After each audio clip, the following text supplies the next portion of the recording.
Whenever you're ready, John. All right. Hello, and welcome back to the Rossi Brothers Sports Podcast. My name is John, joined as always by my brother Adam. And today we are joined again by a special guest, Adam. Yeah, really excited today to have on the show Miss Danni Boatwright. Danni was born. Danni was born in the Kansas City area and represented Kansas in the Miss Teen USA and Miss USA pageants.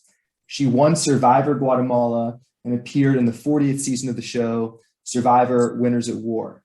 An avid sports fan, she appeared on the fantasy show on ESPN2 and is the co-host of the Sports Rap radio show on 610 Sports Radio in Kansas City. She lives in the Kansas City area with her husband and two sons. Welcome, Danni, and thanks so much for joining us today on the show. Hi, thank you guys. I always love getting on and talking. Well, this is early in the morning for me, so yeah. 9 o'clock's out early for most people. What time is your sports rap radio show go on? Well, it was on the weekend, so now we're not doing anything because of just summer break. And I don't know. I think when I met you guys, we had just finished a baseball tournament, right? Yeah. That has literally been our life this entire summer. So I haven't been doing anything during the summer because I'm gone, traveling the country. And then we just finished the very last tournament for both boys. And so we took a quick little break for our family time up at our lake house in Iowa, which I just got back from. And then we're getting ready to do more family time in Phoenix, Arizona. So it's just super cool. Yeah. Amazing. So trying to cram in all those fun, taking a break and cramming into fun family time before school gets back in session. But let me tell you guys, I am really looking forward to school starting again because I love my kids, but I'm like, oh, I need some mom time. Need a little bit of a break. I hear you. Yeah, for sure. Yeah. You guys don't know anything about that right now. So I was gonna say, I know. I do live with a few families, one of whom has 3 kids, and I think I lived with them for the last year. It was a long year because the Kansas City public schools were not doing any in-person stuff until like March, maybe even later. So yeah, I think she was really glad the kids went back. Yeah. Oh my gosh. Yeah, I think that's why you see moms so passionate when they're going into these school board meetings. Like, y'all don't tick off the moms, right? They'll come at you, but they've had enough. They're up to here. They're ready for kids to be back in school. So I'm right there with them. Mask up, y'all. Let's get this thing over with. This pandemic over with. Yep. So I think, if I'm not mistaken here, John, I think I'm not. I think Danni is the first Miss USA competitor that we've ever had on the Rossi Brothers Sports Podcast. I was gonna say I took a look back through the previous guests and something, and I double checked, and I think that's correct. Woohoo! So this is big. So tell us, Danni, how did you get involved in the Miss Teen USA and Miss USA pageants? It's kind of funny because I grew up with all brothers. And dad was a coach, and I was just a big sports fan. Even as a kid, played sports, wasn't any, phenom or anything, but enjoyed it, was competitive, and loved sports. Well, my mom and I would watch the pageants on TV, right? And I'm like, oh, that seems like that would be kind of fun. And my brothers just made fun of me. They just laughed like, you'd have no shot at that. I mean, super, super skinny, tomboy, didn't know how to dress, didn't know how to wear makeup, nothing. And I was like, well, I just thought the competition side of everything looked fun with the pageants, right? I'm like, oh, this just really looks fun. So I entered a pageant called Miss American Co-ed, okay? And it was for preteens. It was called the Miss American Co-ed pageant system. Not that it was men and girls, just young, like college students, what it meant, but they had a preteen section.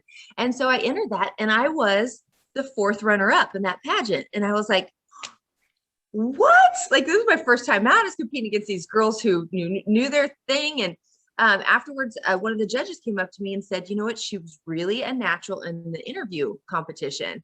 And that was a big part of that pageant system. And so I just kind of caught the bug from that pageant and decided, you know what? Let's just keep on doing this. So I got with an interview coach. I got with, a trainer. I got all this stuff to help me get ready to do some of the bigger pageants.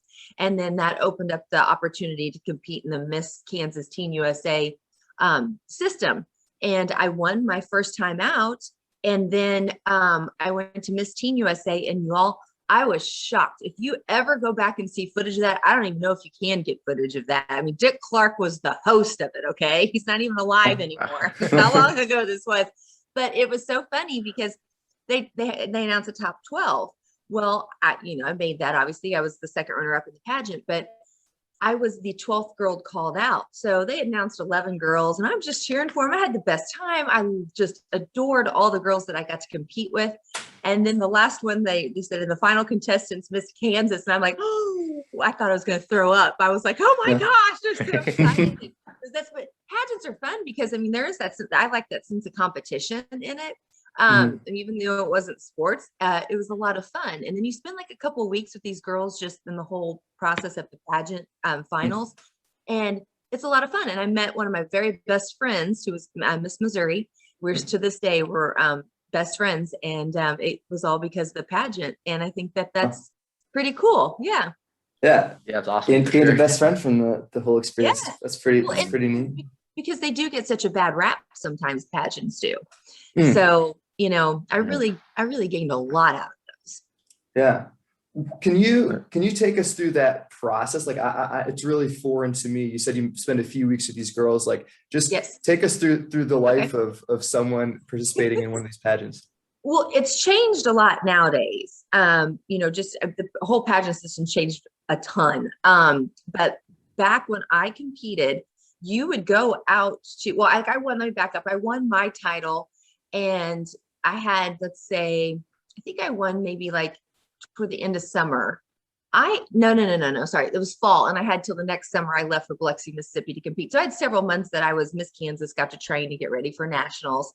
And when you go to nationals, you were there back then for like 2 weeks. So they help you learn a production number at the beginning. You see these girls come out and, dance and sing and whatever. So you're there to do that, to learn that production number. It's a live broadcast. So you have to learn, when you walk out, when they announce the top 12 and then the top 6 and the top 3, and you have to know what you're doing.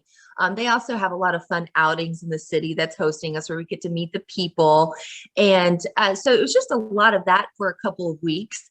And it's interesting because I'm sure every year they have a different group of girls, so you never know what you're going to get. And I have heard some horror stories of some things that, some fighting that happens, some cattiness. But my year at Miss Teen USA, there was absolutely none of that. And it was just a ton of fun. And I still stay in contact with several of the girls. And like I said, one of my best friends came out of that, but several other friendships that I still stay in contact with. One is Kaylee O'Kelly. She is a anchor in Arizona, in Phoenix, a news anchor. And I'm going to go see her actually this next week. Another one of our friends, she kind of turned interesting. She had she married to one of the guys from Blink, whatever. I don't. Wait, Blink 182. It's my favorite band ever. Was it? I don't know if it was that. It was Meet the. Oh gosh, Barker's? No, wait, Barker. Travis Barker. Yeah. What group is that? Okay. She was married to him for a while, and they had a reality show. Her name was Shayna Mokler. And I didn't really, I got along with her great, and she's hilarious, but we're so different. But anyway, so it's just funny to see what some of the girls go on to do, right? And then there's a reality TV person. But anyway, and the pageant system really was a lot of fun. And people knock pageants a lot of times. You'll hear, oh, it's degrading to women. And, it really irritates me, because it's not. It's such a great opportunity, especially for somebody like me in a small town, to get an opportunity to go on a big stage. Opens up a lot of doors to meet people for whatever avenue of life you're wanting, to pursue. And it gave me self-confidence, getting to walk in front of a big crowd, getting to talk in front of a big crowd. You're not fearful to get up on stage and speak. I mean, there's so many great things that come out of pageants, and I really get upset at people knocking them when they haven't competed in them, right?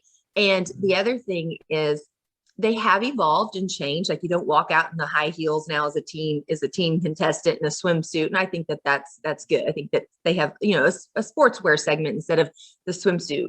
And I think that is good for the teen girls. So they've evolved and changed, I think, for the better. But it was a great opportunity. And I do encourage any young lady who wants to get involved in pageants to do so, because it was wonderful for me. I don't think I would have been as successful as I am if it hadn't been for that.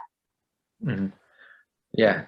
It sounds like too kind of the like bonding experience sort of nature of it. Like part of, because like a lot of people aren't as like involved in it or know that much about it or whatever. But then if you are sort of in that group, it can be like the camaraderie, I guess. It sounds like Yes. can be a big like boost, a big positive of that as well. Oh, so much so. That's just one of the coolest things that comes out of it. And I just, you could really look at anything in life and, tear it apart, right? Like you could really analyze anything, overanalyze anything. And I think that's what's happens a lot nowadays. But it really has a pageants, and it makes me sad to see that some people try to give it a bad rap, because it really was a good experience for me. So. Yeah, it definitely sounds like it. You gained a lot from that. Sounds like it's been really formative to you. Well, I'll tell you the other thing, competed in Miss USA too. And that was a different experience. Like Teen USA was so fun. Miss USA, when I got there, it wasn't a bad experience. It just wasn't as fun as Teen USA was. I feel like a lot of those girls were, they were just there to go compete and win, where at Teen USA, we were there to have fun. But still, Miss USA was a great experience. And I was first runner up. But let me tell y'all, when you get down to that final two and you're the one announced as the first runner up, you're like, oh, wow, crap. I wanted to rip the crown off the other girl and drop kick it into the stands, Not really. And she was wonderful, the girl that won. So. I mean, second out of 50, not too shabby. Yeah, I was gonna say. And that's just the finals, not counting all the people that competed in all those states. So. I knew I was one of the favorites going in at Miss USA, because people knew me from Teen USA, and there's a lot of talk. So I knew I had a chance of doing well at Miss USA, but Miss Teen USA, I was shocked. And that was so fun. So. Sounds kind of like, I mean, I'm a little biased, but I've heard people talk about like college versus pro. Like I was reading this article where I was that wide receiver for Florida, and then he was playing for the Seahawks and the Vikings. I forget his name. But he was talking about how much better college football was, he thought, than pro football. Yeah. And he said he didn't realize it when he was in college, because he said he was just like trying to go pro. But then once he got to pro game, he was like, this is fun. It's still football, but like college is where it's at. And he like goes back to Florida. 100%. My husband says the same thing. Like he won't go to a pro game now after he's retired. It was too much of, it's a business, right? Mm-hmm. And it just, in every team that he was with, he didn't have anything bad to say about him. He really enjoyed everywhere that he went. But college, he said, just the pageantry of it, and that's just where it's at, in the camaraderie amongst your team, and that's a family. It's a family atmosphere. Your college team's your family. Yeah. And to hear him talk about how much more fun, obviously, college was than the pros for many reasons, and it all makes sense. But I feel that same way too, though. I'm way more passionate about college sports than I am pro. So glad we're gonna get along well. We're preaching to the choir here. Yeah, I was gonna say. Yeah. that moves you way up in my book. You were low to begin with. So. Go college sports. Yes. Yeah. I love it. Yep. So you mentioned you said several times that pageantry maybe has a bad rap by some. Yeah. And that you definitely have a different opinion than that. Just to play devil's advocate, if you don't mind, just for a second. Go for it. So again, I have really, and I'm one of those people that really has never watched a pageant, doesn't really know a whole lot about it. But in preparation, I was reading just a little bit about Miss USA pageant. And so it seems like they have several competitions. You mentioned the interview competition. And it sounds to me like Miss USA still does have a swimsuit competition. Yes. And I think some people might say like, well, how is that being judged? Like how can it be judged and not be just like pleasure to the male eye? Like how is that, I guess, not like first of all, I think any beautiful woman or any woman being on TV is just pleasure to the man's eye, because we're beautiful creatures. Women are.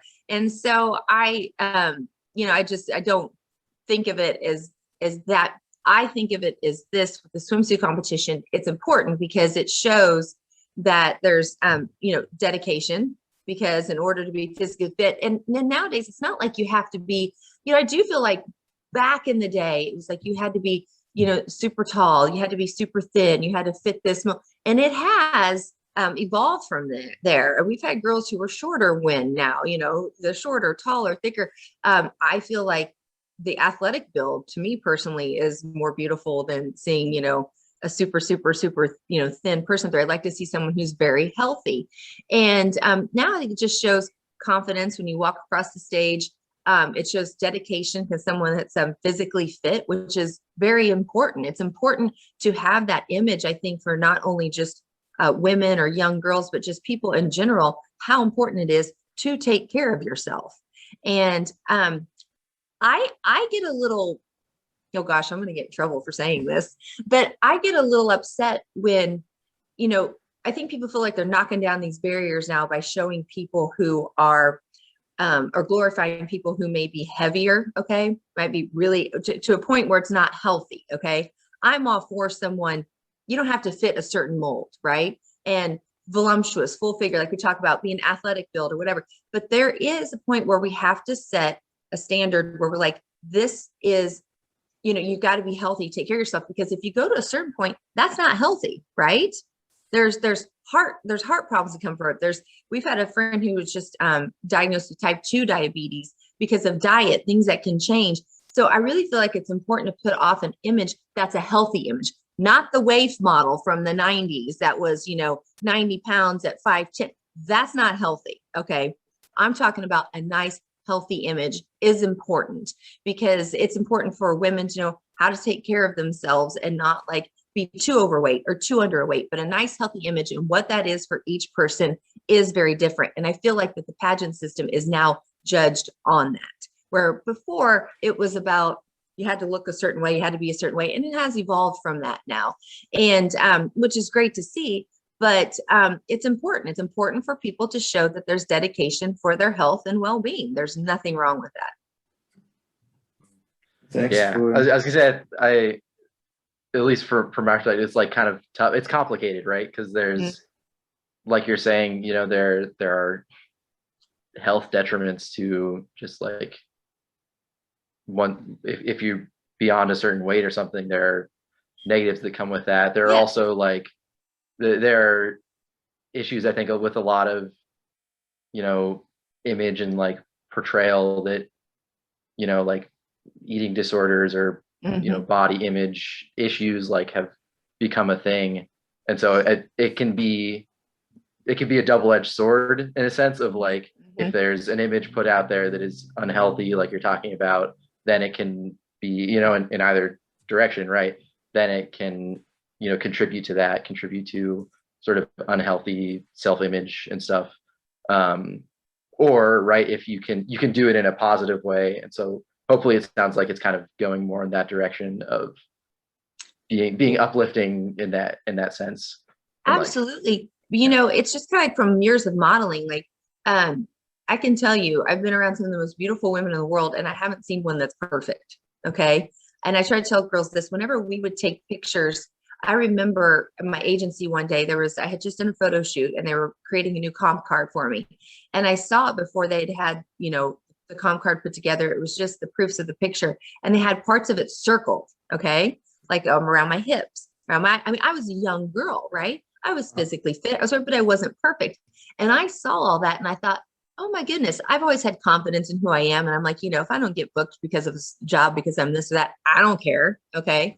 And I'm happy with who I am. I know I'm not perfect. And I saw it, but I thought, oh my gosh, some girls, this could absolutely devastate if they saw how marked up it is, how much this picture had to change to sell an image and marketing. And I do love that now we're going with more of a natural, look where things aren't as marked up. And a lot of women come forward on like Instagram and stuff, and will show before pictures and after pictures and what's real and what's not, because people put out, they put out perfect, right? Like they put out all the filters and all the markups and the airbrushing, which I think is cool too. But people have to realize that isn't reality, right? Exactly.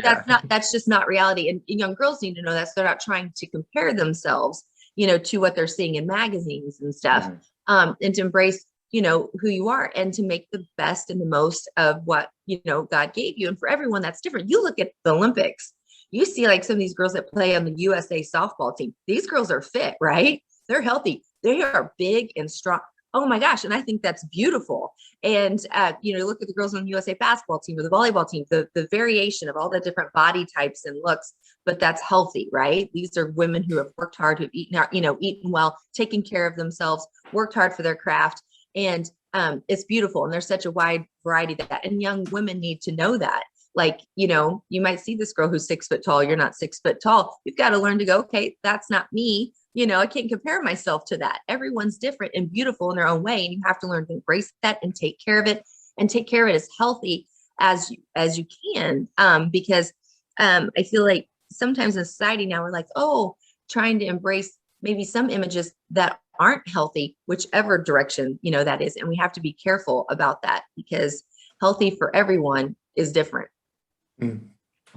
Everyone's beautiful in their own way. Danni Boatwright. They truly are. Like, God's given everyone, I tell my boys this all the time, God's given everybody special tools and gifts, and it's your job to take care of those and develop those. And it's different from anyone else. So, you've got to figure out what that is and then go for it, and protect those dreams, protect that desire and passion that God's put in your heart. But you know what? You got to work hard for it. You definitely got to work hard for it. You got to develop those. And then, I'm like, my kids love basketball. My kids love basketball, but you're not, 6, 10, and they're short. They're guards. I'm like, so if you're wanting to be Shaq, it's probably not going to happen. So let's go for Steph Curry. Yeah. Yeah.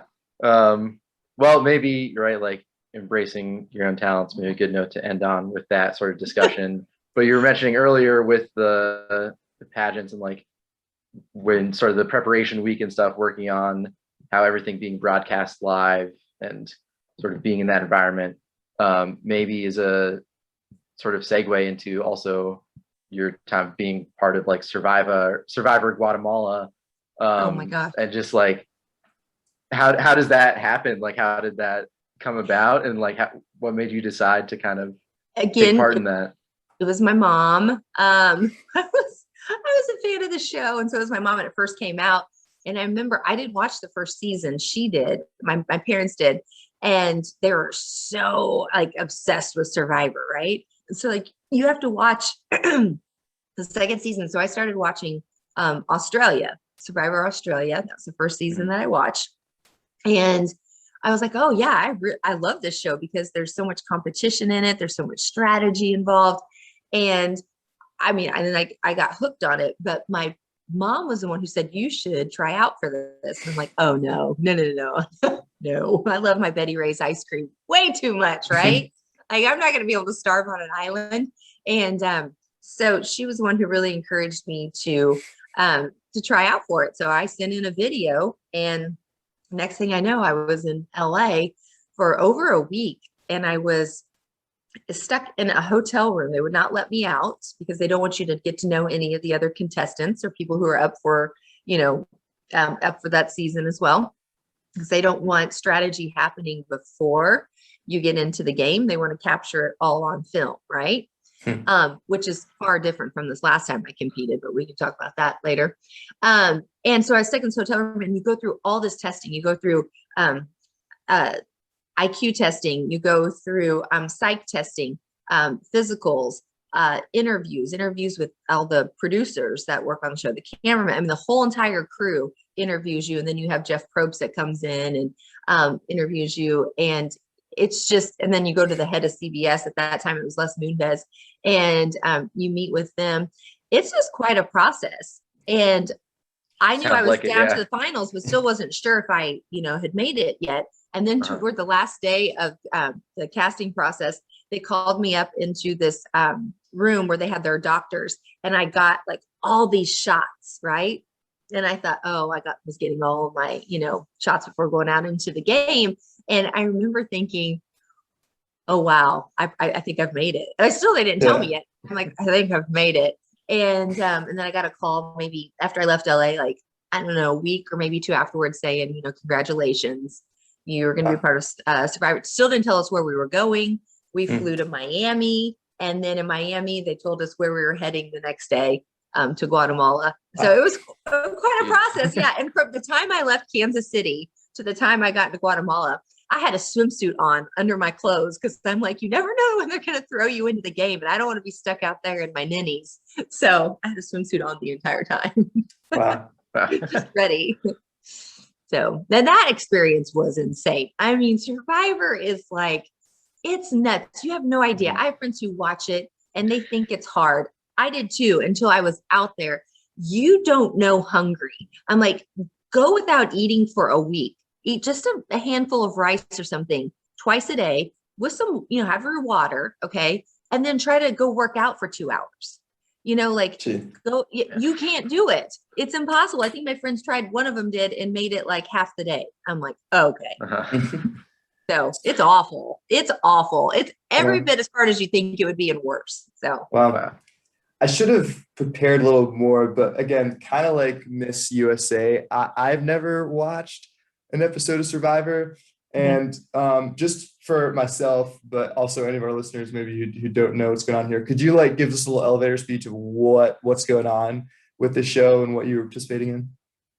And what was what? I didn't hear you cut out of me. Just what you were participating in. Oh, okay. So Survivor, back in the day when I was on it originally the first time, again, just like pageants, it's evolved so much. But it was, it was about hard. We had to be physically fit, obviously, because the conditions are horrible. It's also a very social game. So when you start off on Survivor, you have 2 different tribes that compete against each other. So you want to look like, okay, you're, a strong team member. You form loyal alliances. So you guys stick together and have the numbers to vote everybody else out at tribal council. Whenever you lose a challenge, you go to tribal. So you don't want to lose a challenge.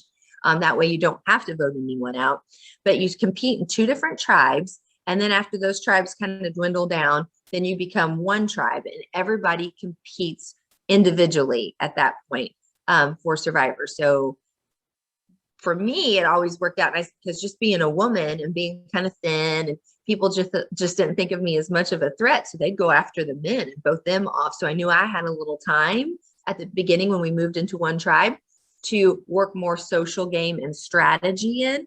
I had more time than, say, my friend Brandon, who was one of the guys that got voted out right as the merge happened. So strategically, you've got to not only make great alliances, you've got to win challenges. You've got to just avoid tribal council. And if you get to tribal council, avoid getting voted out. And then back in the day, it would come down to the final 2. Now they do a final 3, sometimes final 4. The final 2. And you want to, at that point, receive votes, which I received all the votes except for one. And then if the person who has the most votes is the sole survivor. But it's very strenuous because you have no food or very, very, very little food. You're living out in the elements. Like you don't get anything. They don't take you off to a hotel room at night. Like you're just plopped down on the ground. That's where you're living. You build your own shelter. You get your own, back in the day, you got your own water. Now they have a well in Fiji. I'm like, you guys are soft nowadays. But we lived in Guatemala. We were walking down to croc-infested water, getting water, bringing it back, boiling it, sifting, like cleaning it out. So it would be, you could drink it. It tasted like barbecue water. So I kept trying to tell myself this is like, being back home and, and smoke was like barbecue. I was trying to put myself in that place. I never matter. Oh my gosh. Right. Exactly. So it's tough. Some of those challenges, you watch look like they last 5 minutes when it could be 5 hours. It's very tough. And, they've had a lot of people quit on the show because they can't handle the elements. But now fast forward, like it's become way more, like they give you water, you have rice. I mean, you still are starving. You live like a handful of rice a day. You have to go out, catch your own food, but they give you water. It's always shot in Fiji, which the conditions in Fiji are amazing, right? There's only a few days that might rain or something. And the game has changed now that there's so many hidden immunity idols, and you could put that there's not as much you still have to have alliances and strategy, but that can be blown up in a second at a tribal council with somebody who's found a hidden immunity idol or something.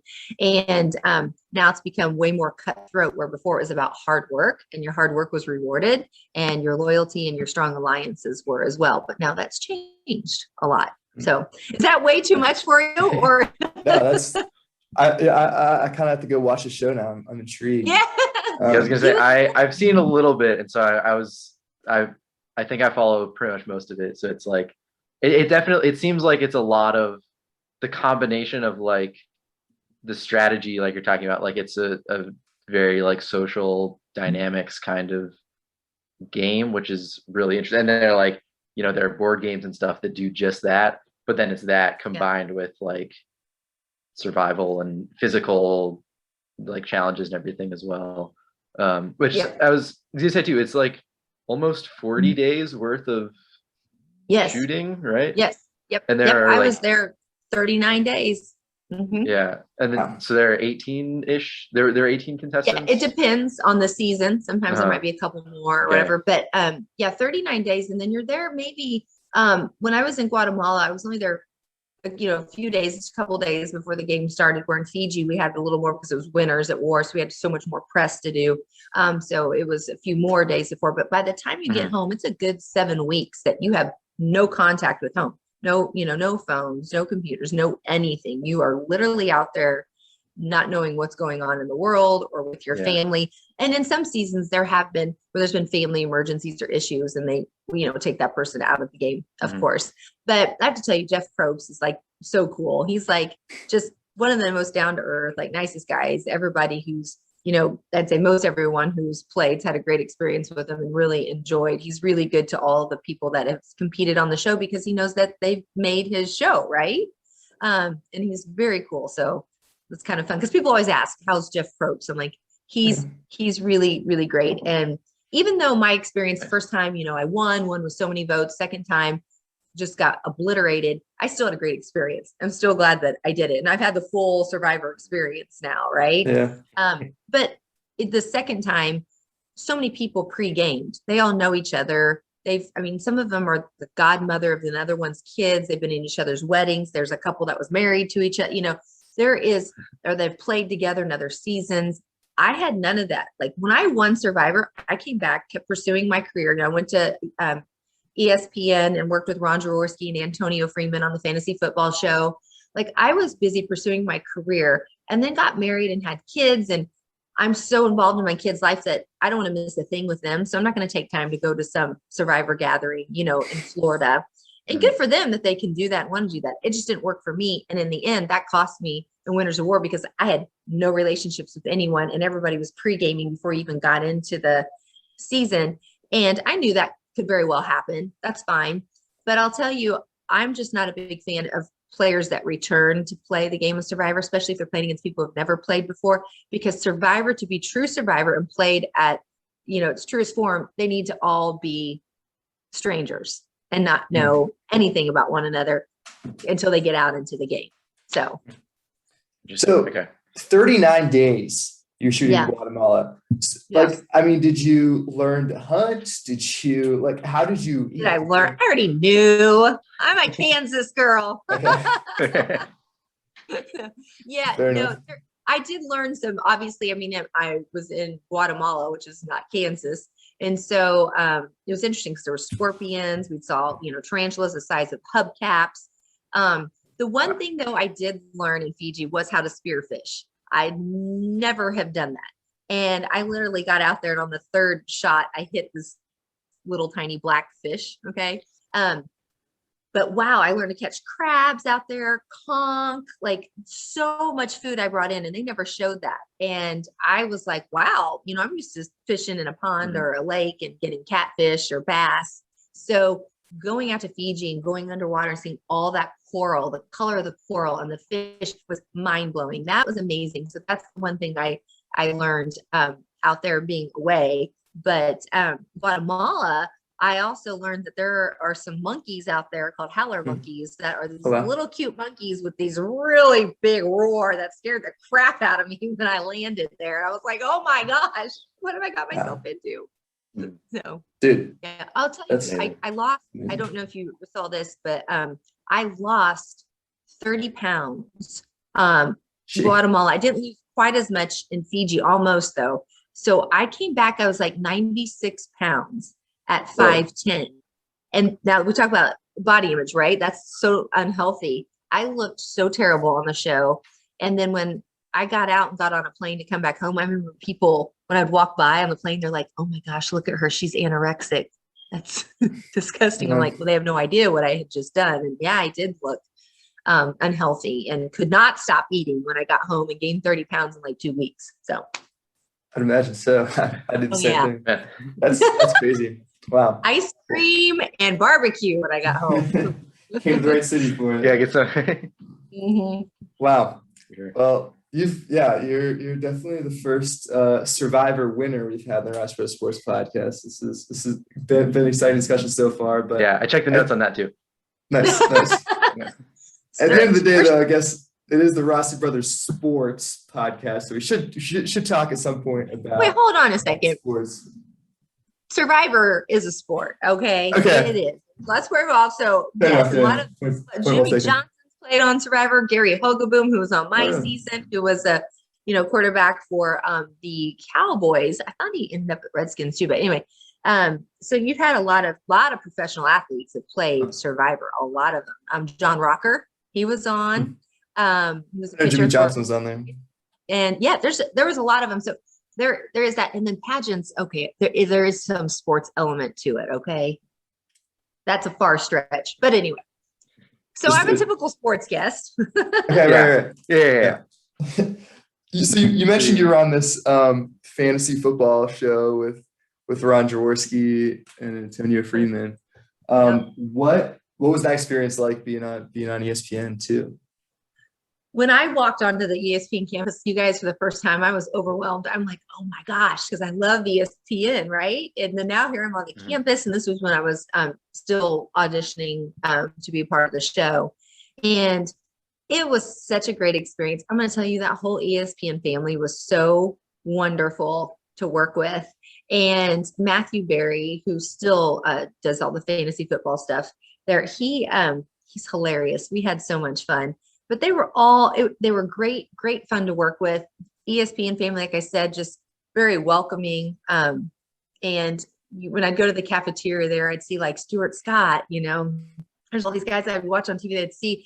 And, you just go talk to them. They talk to you. I mean, some of them would come over to your set and watch and then like give you advice and like be helpful. It was just a wonderful experience all the way around. So I had tons of fun. And that was when fantasy football was really kind of revving up.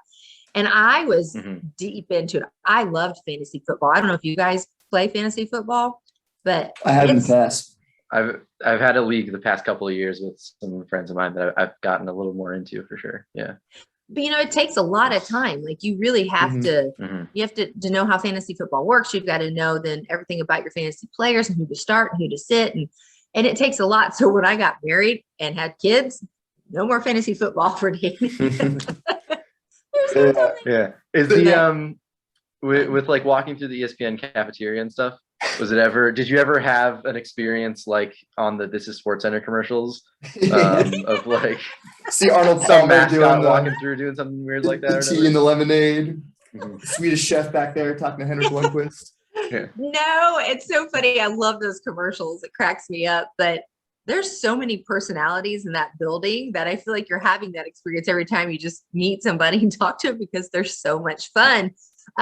There was a time that I was checking into the Marriott there, getting ready to come over and do something, and LL Cool J was checking in next to me because he was going over to ESPN the next day to do whatever, and we got to chatting, and he's super cool. It was a lot of fun to run into him. So every once in a while you just see a celebrity, not just people that are working at ESPN, but celebs come in and stuff and get to talk to them. And it's just so funny because people who've never met celebrities or I think sometimes they're so surprised when they meet them, how down to earth they are, and that's so true. I mean, they're just people like us, who have their strengths and weaknesses. And I think they look at people sometimes like that and think, oh, they don't have any self-confidence issues. I'm like, oh, they're probably the worst. Okay. But they're just normal people, and it's a lot of fun.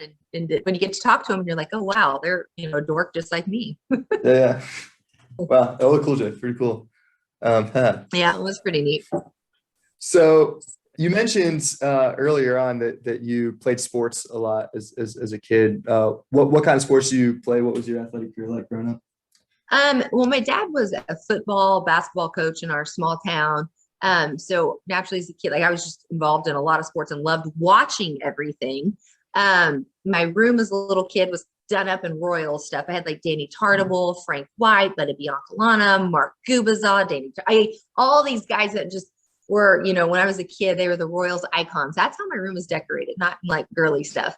And I personally was, I played softball, and I ran, started to kind of run track as a 5 years old. I ran my very first race. Okay. And I ran, Junior Olympics. My very first state tournament was the 10 and under age division. And I was like 6, and I finished 4th in the half mile and in the 800. And my mom was like, oh, we have a runner on our hands. And so I played softball until the point where I was running so much track during the summers, running AAU track, that I had to say goodbye to softball. That I really wasn't built for as a softball player anyway. I mean, I was, played and had fun with it. So I really pursued track and cross country. And I don't know if you guys remember Jim Ryan, who's the famous miler from Kansas. But he was my track coach at the Lawrence Track Club. And when I was growing up, which is pretty cool to have an Olympian as one of your coaches, but his daughter also ran. That's amazing. So that's why. Yeah, it was neat. So I had a lot of success with track, but then got involved with pageants, and then didn't get to pursue pageants. Led to modeling, and I didn't get to pursue track and cross country maybe like I could have, because then I was traveling the world modeling everywhere and making really good money and everything. So I was like, well, we need to pursue this right now and hit it hard, because there's that little time period where you can really hit that modeling gap. And so I did. But I also played basketball, but track and cross country was the one thing I was decent at, I guess you could say. So was the 800 your best event? Yes.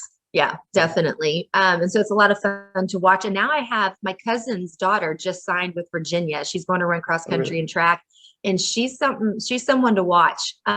She's running just under 2 minutes in the 800. Wow. Yeah, as a senior in high school, she just ran the Brooks Invitational and killed it. And she's gone to Virginia now. And I think the top 3 runners in the country are all there. So it's going to be interesting to see what happens for her. But we're a family full of runners. I have a brother who still holds like the state record here in Kansas from like 1987 in the 3,200. Wow. So yep.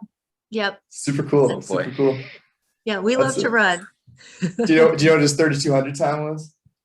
What was that? Do you know what his 3,200 state record is? I don't remember exactly. I just remember, and this, but it was from 1987. But he was like under 10 something, 9, whatever. I don't know. That's your Chevy. Then it was fast. Yeah. Far cry from 1104. That was my best one back in the day. That's still pretty good. Yeah. I refuse to run the 3,200 because that's too many laps for me. But what's funny? I hate when people go, "Oh, the 400 is the hardest race." Well, the 400, no doubt, is a horrible race, right? But the 800 is two of those. Tough. Sprinting two of those. Yeah. So, I hated the 800. Yeah. It's painful. It's so fun to watch in the Olympics. And I don't know if you guys have been following it, but the Thing Mo, who's the girl for the women's 800 for the U.S., who's just slaying it. I think tonight she's going to be in the finals, but she's only 19 years old. She's amazing. I've been paying some attention, but it's exciting. Yeah. Hope I'm going to be able to catch that. I have to jump around because I apologize. That's what I do. But when we were talking about Antonio Freeman, I have to tell you, I asked Antonio Freeman. I said, we talk about being a Kansas City girl. We started talking about, just sports all over the country, and everything from basketball to hockey, baseball. I mean, Antonio Freeman is involved in all of it, loves it. We had the best conversations. Anyway, I asked Antonio Freeman, what was the toughest venue like that you played in the NFL? And he pointed at me and he's like, Kansas City. He's Arrowhead like, Stadium. no doubt. He said it was the most intimidating place he had ever played. He goes, when I walked in and that just sea of red and they're like all on top of you. And he's like, and their fans are so smart. Like they just know when to yell, know when to be quiet. He's like, I've just never had experienced anything like that. It was horrible. So Strategic fan interactions. Yeah. yeah. Props to KC fans. I've seen stuff around Kansas City that says Arrowhead, loudest stadium on earth. And I haven't been there, but I was like, okay, whatever. Like I don't think of Arrowhead like having grown up in the East. It's not like I think of like Soldier Field, maybe Lambeau as like being like the iconic stadiums.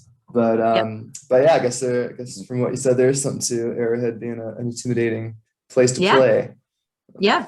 Yep. And so I thought that was kind of cool. Yeah. Mhm. And speaking of which, so your husband yes. played for the Chiefs. Yes. Casey Weigman. Yep. Yeah. How'd you guys meet? How'd you end up marrying an NFL player? Well, he so Casey played for several teams, started with the Jets and then went to the Colts and then went to the Bears. Then Kansas City was like the big stint, and then went to the Broncos for 2 years and then back to Kansas City to finish out his career. So he's kind of been all over the place, but he's a Chief, right? Like that's been the most time he spent in the NFL was with the Chiefs. You would think that I would have met him like, working with sports radio and, being out there at, training camp or out at practices or whatever. But I met him and Eddie Kinnison, the wide receiver for the Chiefs. His wife and I were really great friends. We went to church together. And so the Kinnisons are the ones that introduced us and said, Eddie's like, if I had a sister, like I would introduce her to Casey. He's such a great guy. And he said, there's not very many people I played with that I would like introduce my own sister to, right? Like he's such a good guy. This is what if I had a sister, I would hook her up with him because he's such a great guy. And so they introduced the two of us and it just kind of blossomed from there. But it's so funny because Casey's so quiet and reserved. And I remember when I first met him, I'm like, this poor guy doesn't get a chance to talk. Bless his heart. Yeah. But he liked that because he didn't talk. So I did all the talking. Each other well. Yep. And yeah, so we were just together ever since then. And I always said I needed like a big, strong Nebraska type guy. Well, I got a big, strong Iowa guy. So that'll work. Yeah. Yep. And he played 16 years in the NFL. He was the smallest lineman, but he was, pulling center. He's super fast.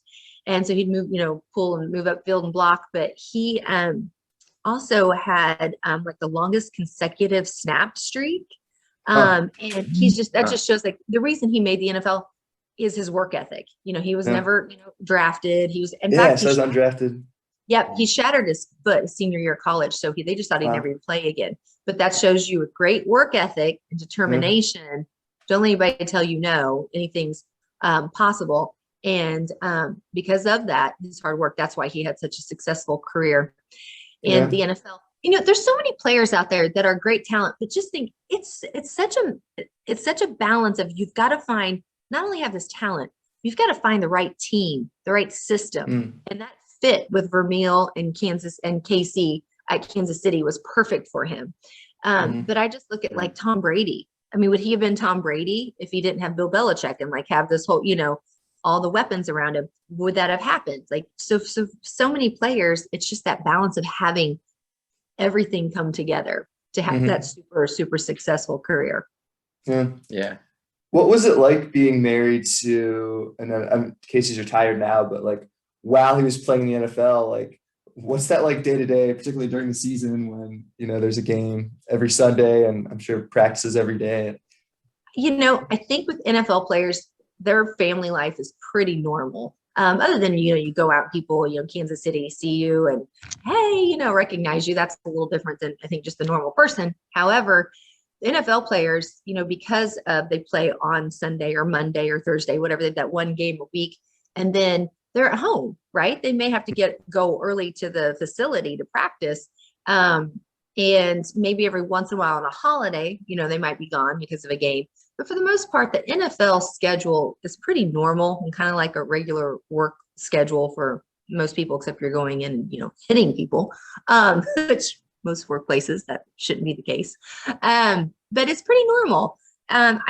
for me, it wasn't anything I had to really adjust to, because my schedule was probably the one that was a little bit crazier, because I just would take off one day this place, one day another place. So mine was probably the one that was a little bit harder to adjust to.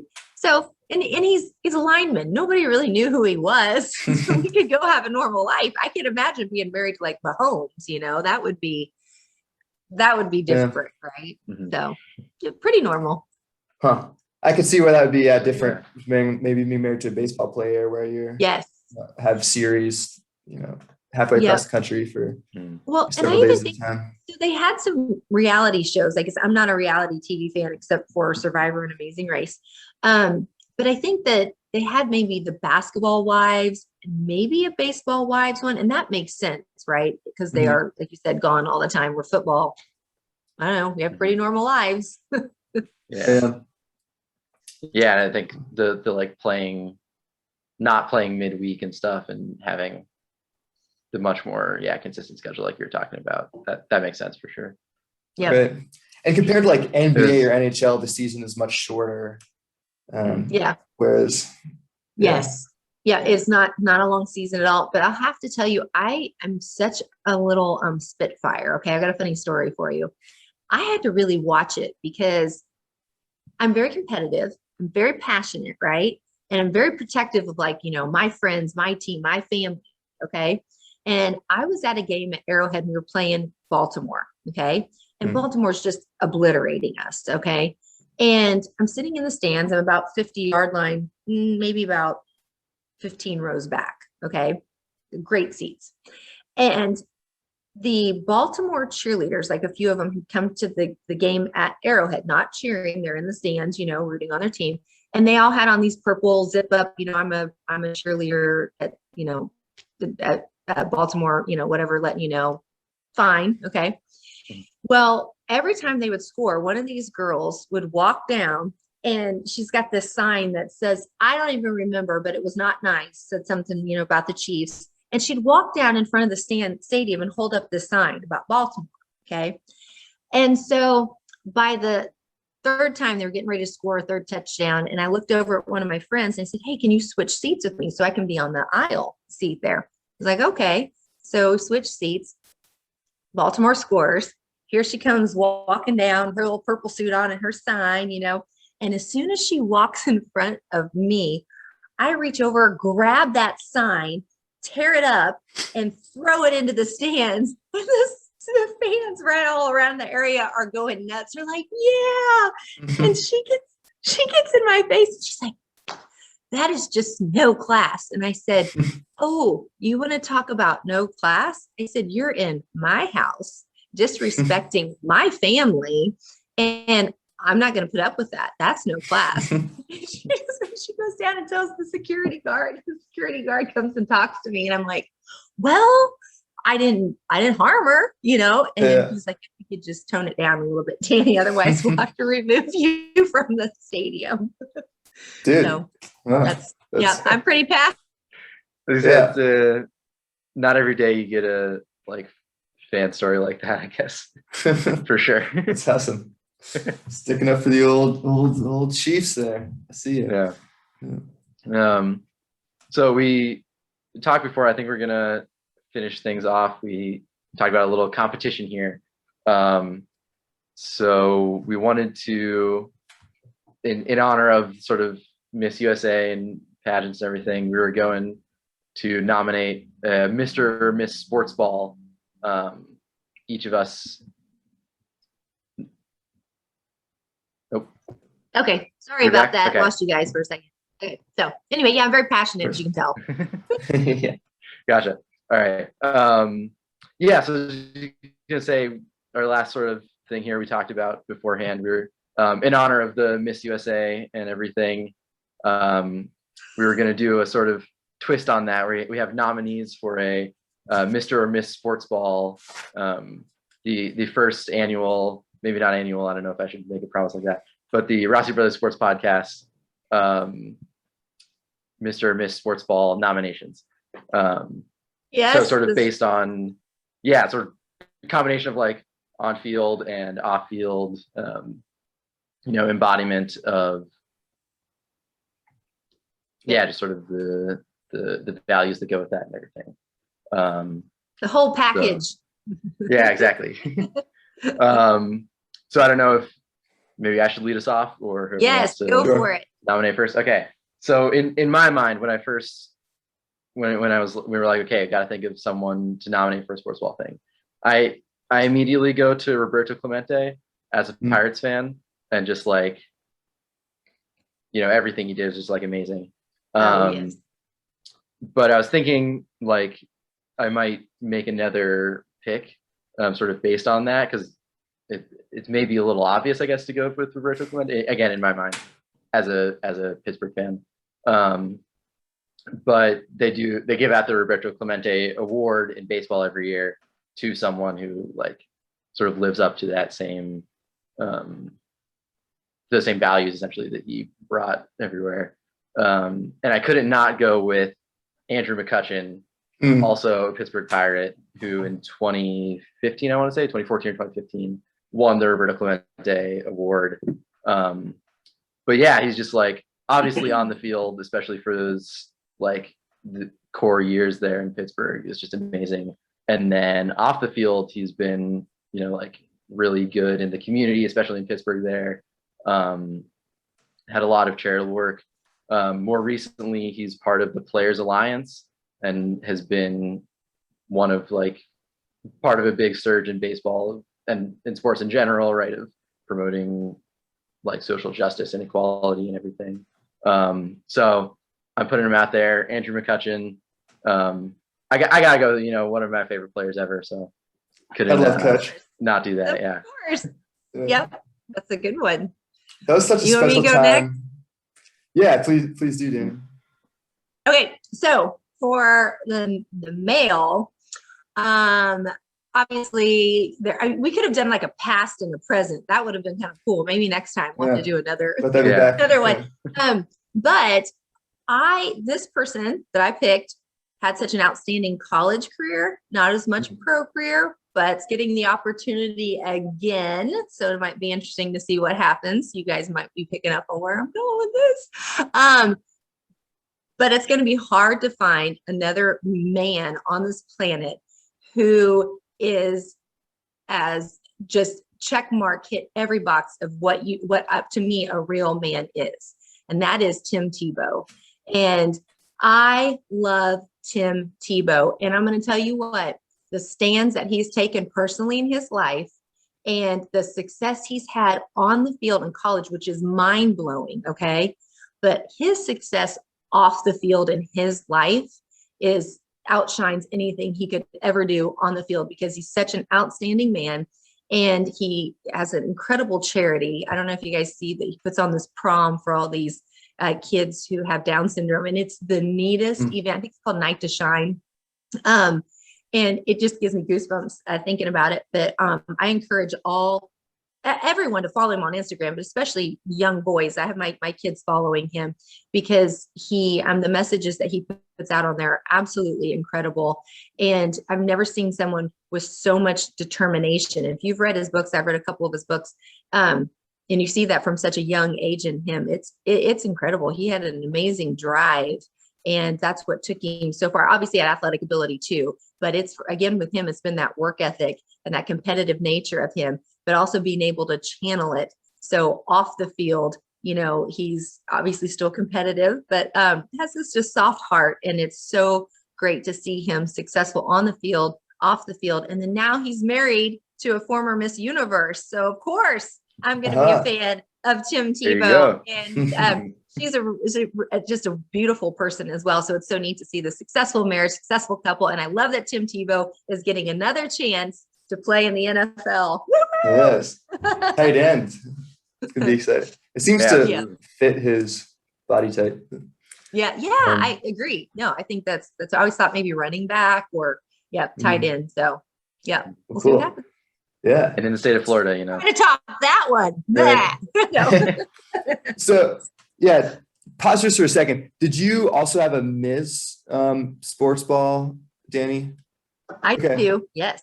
John, would you be ready? Because I can do one of both too. We can go back around and do Miss after you do Miss. Does that work for you, John? Absolutely. All right, Yep. super cool. All right, great. Yep. So my Mr. Sports Ball nomination, I had a few considerations here. The obvious answer, like you, John, I would have gone, as not a native Kansas Citian, maybe an adopted Kansas Citian. It would have been like too obvious to go with Buck O'Neil, I think, but he would have been an easy one to go with. I absolutely adore Buck O'Neil, but I decided I have to do something different than that. Got to be a little more creative. I honestly very strongly considered, as much as I don't like him as an athlete, or I would say I don't like his, I don't know, just the way he plays basketball, but I had, and as a Cleveland sports fan, it's kind of a love-hate relationship, but I almost went with LeBron. Yeah. I do really think he does some pretty amazing stuff off the court, but I didn't. I went with another person who maybe I have some beef with in terms of the college he went to. But I went with Larry Fitzgerald as my Mr. Sports Ball. Really? Yeah. So Larry Fitzgerald, my first experience with Larry Fitzgerald was in 2003. He was a sophomore at Pitt, and I'm a big WVU fan of all their sports. But I should mention here that late in the season, Rasheed Marshall, quarterback in WVU at this time, WVU was an underdog in this game and obliterated a Larry Fitzgerald Pitt-led team, 52-31, I believe, was the final score. But make no mistake about it, Larry Fitzgerald was the best player on the field in that game. I think he had 185 yards. I had to look up the stats. I don't know how many touchdowns, how many catches he had, but I was like, this is the best wide receiver I've ever seen. Like, this guy's amazing. And that Pitt ended up with like 4 losses that year. But I remember thinking like, man, and after I watched that game, I kind of followed Larry Fitzgerald a little bit that year. And I was like, he's the best player in college football. Like, he needs to get the Heisman this year. He didn't. It went to Jason White, and Oklahoma went undefeated in the regular season that year. I think they lost to Kansas State in the Big 12 championship. But I remember thinking like, okay, who are we kidding here though? Larry Fitzgerald, he's the best player. Yeah. And I think playing in Arizona, he's kind of flown under the radar as an East Coaster. I don't get to watch Larry Fitzgerald that often, but he's an outstanding player. I mean, he's second in NFL history behind Jerry Rice in terms of receiving yards, in terms of receptions. Like he's not second, I didn't realize that. behind the list in terms of touchdown receptions. Like, he's one of the all-time greats. But off the field, he does seem to be doing a lot of pretty cool stuff. I like the fact that he's Arizona through and through. Like, he grew up in Minnesota, went to college in Pittsburgh, but he's been pretty dedicated to the Cardinals through it all. They made the playoffs 4 times, obviously had that run in 2008, but he just seems like to be a fan favorite in Arizona and has been really involved in not only Phoenix, but in the state of Arizona. He became a pretty good friend of John McCain and spoke at John McCain's. Oh, wow. I didn't realize that. Yeah. But yeah, just seems to be a pretty stand-up guy. His mother passed away from breast cancer while he was in college, and he started a foundation for promoting breast cancer research and awareness. But yeah, and he's not, as I was kind of doing some research these nominations, I realized like, man, there are a lot of people I was kind of looking for the perfect, Mr. Miss Sports Ball, and I realized there is no perfect Mr. Miss Sports Ball. People are complex. Athletes are complex, just like anyone else. Yeah. He's messed up before. Early on in his career, he had a domestic violence allegation against him. I didn't read a whole lot into that and see exactly the details on that, but he's far from a perfect human being. But I think he has done a lot of really good things. And the more I was reading about him, the more I'm kind of intrigued. I'd like to know a little more about Larry Fitzgerald, the man. But from what I've read, I think he seems like a pretty overall, definitely complex and not perfect, but doing some good things off the field. That's a really good one. And I want to back up to when you mentioned LeBron. A lot of people gave him a lot of grief just because of the political stance that he's making. And I sometimes get frustrated with athletes when they do that, because I feel like when people feel like they pick a side or pick a whatever, and it can be very frustrating, because the thing I love about sports is it does bring people together, and that's what we need to keep in mind and what it should be. But LeBron has done a lot of great things to give back to his community, and that's outstanding. So I'm glad you did mention that, because a lot of things that I disagree with LeBron, but I'm like, man, you make a difference in your community, guys. Like, and he seems like it's not just something somebody set up for him. It seems like something he's very passionate about. And so for any of you that might be a LeBron hater, you need to focus on that, because that is pretty amazing. And what he has accomplished, all these guys at this level that have accomplished, I mean, just seeing the work ethic, the dedication. But the thing is, how many times they've been told no, or lost a big game, or something happened that it could devastate them and they could quit, and they don't. And I think that's amazing. Every kid needs to remember that when they're in their journey in life. Like, don't let those little setbacks keep you from fulfilling what could be yours, right? Mm-hmm. And all the athletes that have accomplished great things on and off the field, man, that takes a lot, and that's totally be respected. Yeah. Yes. Go, John. Oh no, you go ahead first. I think mine's a little less. I was really kind of intrigued by the school that he started for these like disadvantaged youth. Yes. And apparently, I mean, it's just an amazing thing. All the kids' tuition is covered by LeBron, which is kind of cool. But my favorite part about that is apparently if you're one of these kids that goes to school and you miss a day and you're absent for a reason other than like you're sick or whatever, you get a call from LeBron James, and he's like, "Hey, go to school." Yes. Like, can you imagine? Yeah. Getting a call from LeBron. Well, and you know that education is the root of like greatness of everything. So it's so important to make that your core foundation of your existence. Well, I personally believe my relationship with Jesus Christ is my core foundation, but education's so important because if you get that big career and whatever it is you're doing, how are you going to handle it, right? Like you've got to have that foundation. So awesome, LeBron does that for sure. So cool. Yep. Yeah.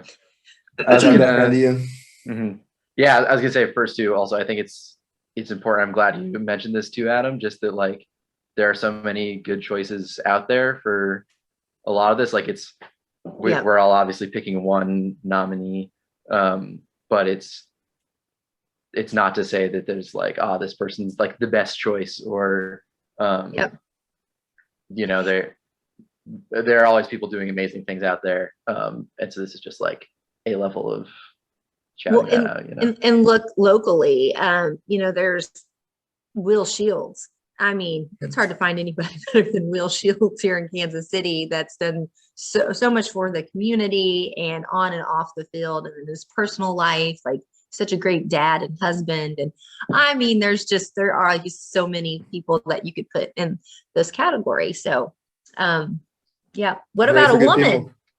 Yeah, so for the Miss Sports Ball nominees, I in my mind, I kind of saw one clear choice to me, as a player who's just been like super iconic. I think especially in the past few years has really grown to this like a level of like beyond sports, like almost a cultural symbol too. But anyway, I'm going with Megan Rapinoe, just in like so much that she's done. She's like really a big activist in terms of like gender equality in sports. Obviously the women's national team made like headlines in the past year and stuff, and with their case going towards like equal pay for the women's national team versus the men's national team, and has really been kind of the icon at the head of like a large movement, just sort of within sports in general, for visibility for female athletes in women's sports, is also like an LGBT icon in a lot of ways. And so I think just as kind of a spearhead of a large, cultural and sports wide movement that's been happening in the past few years, she seemed like an obvious, and also right now with the Tokyo Olympic Games going on and everything, is front of mind and everything. So I went with Megan Rapinoe. Our women's soccer just kicks butt too, man. Which is awesome. Absolutely. Although the Olympics was a little bit of a rough start for us this Olympics, but there's no doubt she's definitely been spearheading that for sure. Yeah. Oh yeah, and then of course, like you say, on the field, like top of the game too. Yeah. Yep. So what about you? I Interesting that you go with Megan Rapinoe. I did consider her. I considered Venus Williams for a while too. I like Venus Williams a lot. But I think if you would ask Megan Rapinoe, what are some of your influences? Who are some people that really you admire, look up to, some role models? I would wonder whether she might mention my nominee for Miss Sports Ball of the Year, and that's Billie Jean King. Billy, I ever since I was probably in third grade, and the Frostburg Library had those like free books that they give away. And Wait. I lost you completely. Oh, So sorry. who did you pick? I was gonna say, are you back? Okay. Yeah. Okay. Great. I went with Billie Jean King. Oh, the yeah. tennis great. So yeah, I was in third grade. I came upon these. There were two books that the library is giving away for free that I got. Maybe because mom said you should pick up these books, and they're like kids' picture books about these tennis stars. One was Chris Evert, and the other was Billie Jean King. And so yeah, I read this book by Billie Jean King in like third grade. I was like, oh, she's pretty cool. And ever since then, I've known who Billie Jean King was. I guess she's probably most well known for her Battle of the Sexes with Bobby Riggs in 1973. But yeah, she seems to be. I would compare her really to like Megan Rapinoe, but like 40 years ago. Was really fighting for gender equality. She really was the one who founded the WTA, the Women's Tennis Association. Before that, there was no Women's Tennis Association. Yeah, she also founded the Women's Sports Foundation, but it's just been an advocate for 50 years, really. She's been an advocate for player compensation, fair compensation, for gender equality in tennis and sports in general. She does a lot of other stuff too. I was reading that she has been very involved in the Elton John AIDS Foundation. She's very active in.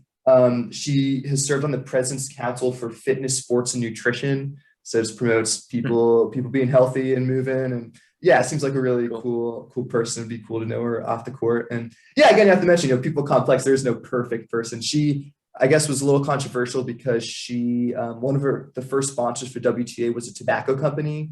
And she then served on this tobacco company's board. I'm not sure whether she's a smoker or not. I was like, okay, interesting. But yeah, she's just seems like a really cool individual, and has been working on this for a long time. I would guess that maybe Megan Rapinoe would say that Billie Jean King was an influence. But I have to give you one more story about Billie Jean King too. Actually, I took this class in college. It was an honors college class. I had to take one a semester to be in the honors college. So I took this global women's stories class. And there was one other guy in the class, but the rest of them were all girls. And the teacher, the professor, she's really cool. I think her name was Kate, I forget.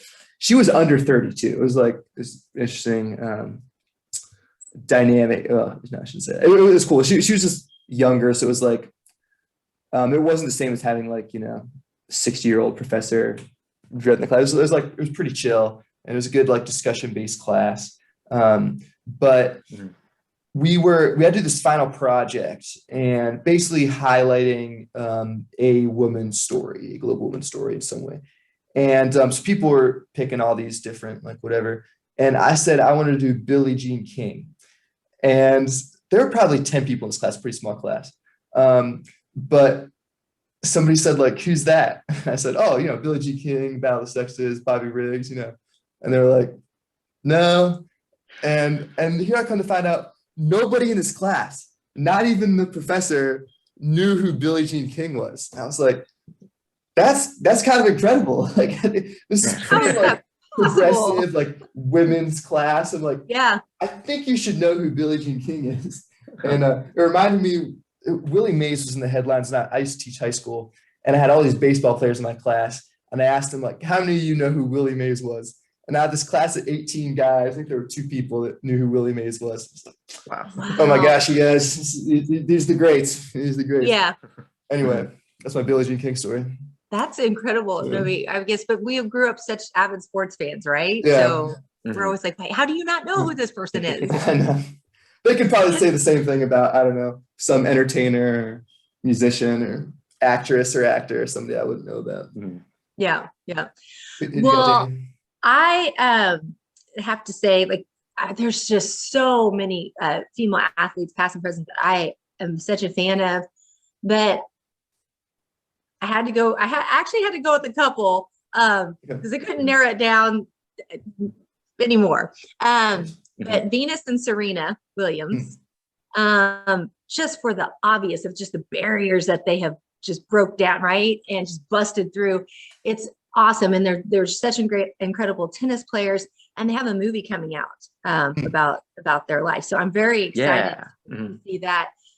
That's just, I feel like I kind of grew up with them, and watching their whole, careers evolve and just what they've accomplished on and off the field, just amazing. But I'm actually going to go with someone here right now in the Olympics, and that's Gabby Thomas, who is a U.S. Olympic sprinter. She's going to be in the 200-meter final tonight, I believe. Anyway, she is a Harvard grad. And you hear her interview, she's so humble, so kind. She's intelligent. She's this incredible athlete, and she is drop dead gorgeous. I'm like, when you you fall from the gifted tree and hit every branch, she hit every branch like a couple of times. Like, she has it all. And I mean, it's just so fun to see her go out there and just destroy the competition.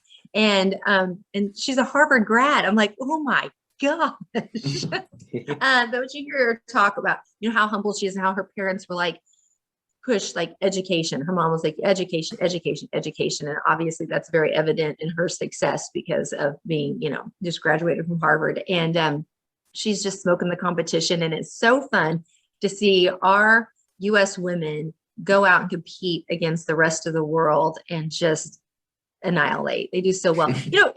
There's a lot of great female athletes all over the world now. That really, just watching it from like when I really got into the Olympics, I'm going to say probably 1984 when it was in Los Angeles, and I've been such a sports fan my whole life, but Olympic fan, and to see how the rest of the world, the women, are starting to kind of catch up. I feel like our US women still dominate, but good grief, there are so many incredible female athletes out there, and watching the Olympics and how they have evolved. It's so much fun to see. And it's so hard not to just root for your own, like Gabby Thomas, and root for your own country. But when you see these human interest stories and these other women and they're hearing their career story, it's hard not to root for some of these ladies from other countries that we watched sprinter last night in the 200-meter semifinals from Pakistan.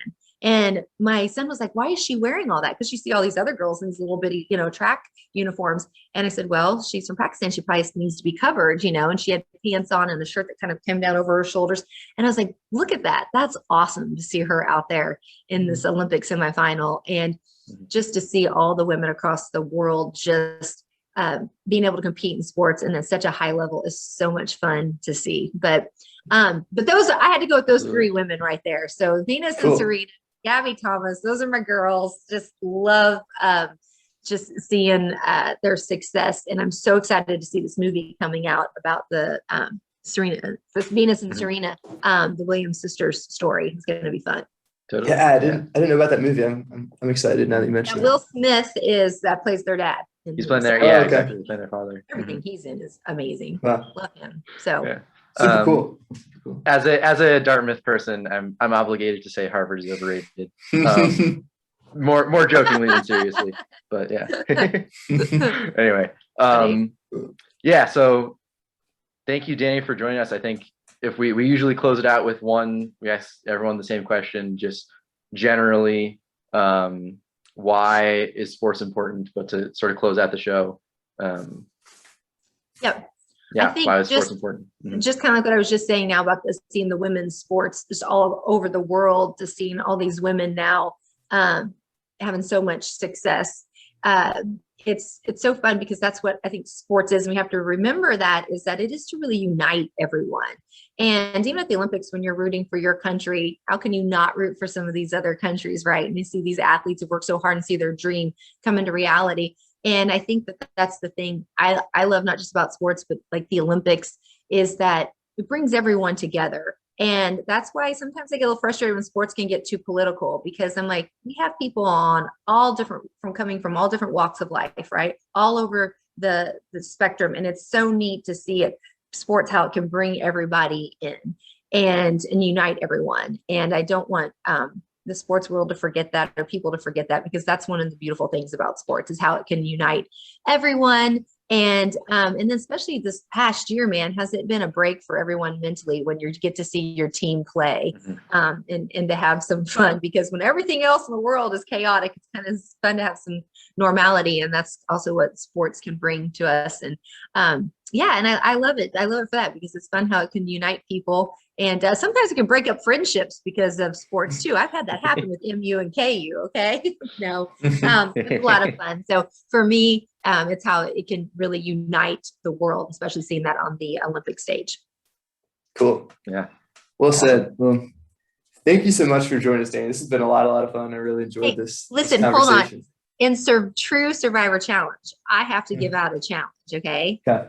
I have a challenge for the two of you. Okay. One, you will watch Miss USA, Miss Universe. Miss Teen USA is not on TV anymore, I don't think.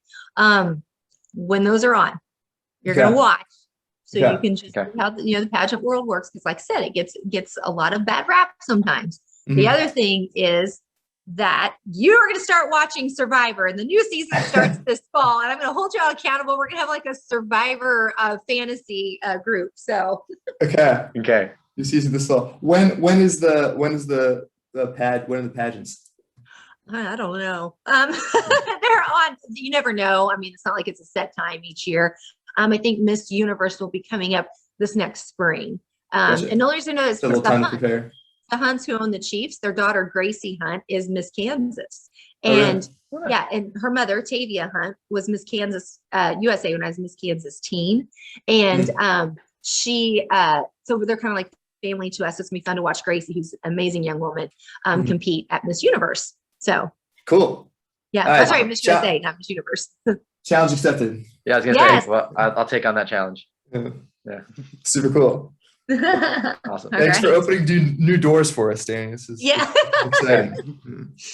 Add to the old life experience. Hey, yeah, we got to do this all again too, especially when football season starts, so we can really talk football.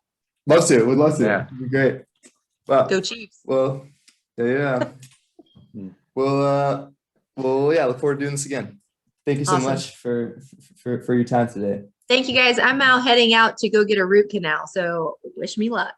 Oh, wow. Yeah. Good luck. Gee. All things must pass. Arizona will be fun after that. Yeah. Well, from the mountains of Maryland to the banks of the Missouri, thanks to our listeners from points in between and not in between. Until next time, he's John and I'm Adam. Stay classy, Frostburg.